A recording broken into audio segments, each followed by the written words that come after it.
भगवान विष्णु क्षीर सागर में शेष सैया पर लेटे हुए हैं। माता लक्ष्मी चरण दबा रही है। प्रभु के अधरों पे मीठी मीठी मुस्कान बिखरी हुई है, आंख बंद है। माता लक्ष्मी चरण दबाते दबाते अचानक आंख से आंसू गिरता है और भगवान के पैर पे आके गिरा। जब माता लक्ष्मी का आंसू प्रभु के पैर पे आके गिरा, प्रभु का ध्यान खुल गया। प्रभु ने कहा, देवी क्या बात है, आप रो क्यों रही हो?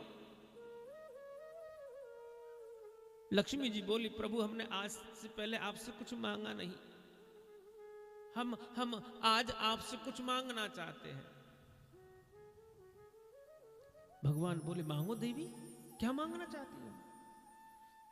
माता लक्ष्मी बोले, पहले प्रभु वचन दीजिए कि आप हमारी इच्छा को अवश्य पूरी करोगे। ठाकुर जी बोले, चिंता ना करो, हम तुम्हारी इच्छा को अवश्य पूरी करेंगे। जैसे ही वचन दिया, माता लक्ष्मी ने वही शब्द रखा कि सती अनसुईया का सत टूटना चाहिए। भगवान विष्णु ने कहा, हे देवी, आपकी इच्छा अवश्य पूरी होगी, पर मैं समय नहीं दे सकता। इतना कह के भगवान फूट फूट के रोने लगे।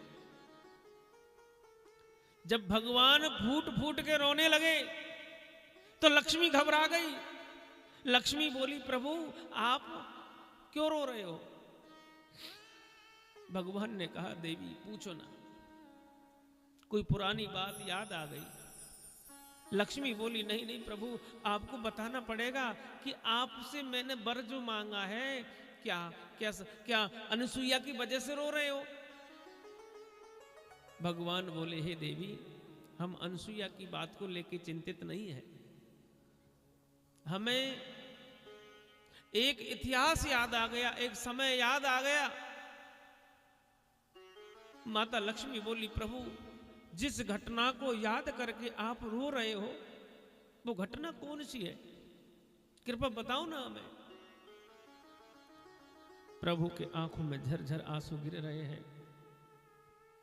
माता जी बार बार पूछ रही है, पर भगवान कुछ कहने में तैयार नहीं। जब अधिक ही जब चर्चा होने लगी तो भगवान ने कहा, चिंता से चतुराई घटे, चिंता से चतुराई घटे, ओ घटे बुद्धि और ज्ञान। चिंता बड़ी अभिमा भागनी, अरे चिंता चिता समान। हे देवी, हमें वो बात याद आ रही है, वो चिंता हमें सता रही है। जिस समय इस भूमंडल पर महाराज जलंधर का राज्य था, मन में बसी बस चाह यहीं,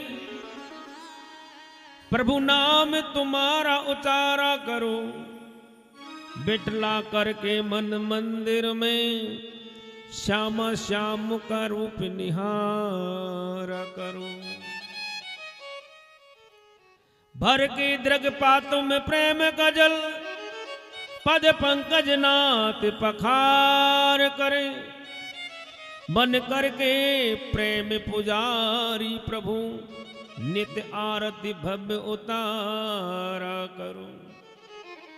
भगवान ने कहा कि हे देवी, अगर सुनना ही चाहती हो तो मैं आपको उस इतिहास को सुनाने जा रहा हूं। उस समय राजा जलंधर का राज्य था। उनकी धर्मपत्नी का नाम था वृंदावती। रानी वृंदावती बहुत बड़ी तपस्वी नारी थी। इतनी तपस्वी थी कि पत्नी के तप के प्रभाव से राजा जलंधर सभी देवों के, सभी लोकों के राजा बन गए। जब ये बात कही तो महाराज माता लक्ष्मी सोच में पड़ गई। क्या वो अनसुईया से बढ़कर भी सती थी? तो भगवान ने कहा कि अनसुईया कहां लगती है उसके सामने। जब अनसुईया की छाया कमजोर पड़ गई उस देवी के नाम लेने से, तो माता लक्ष्मी तो और अधिक जो है, और अधिक जो है लालायमान है गई।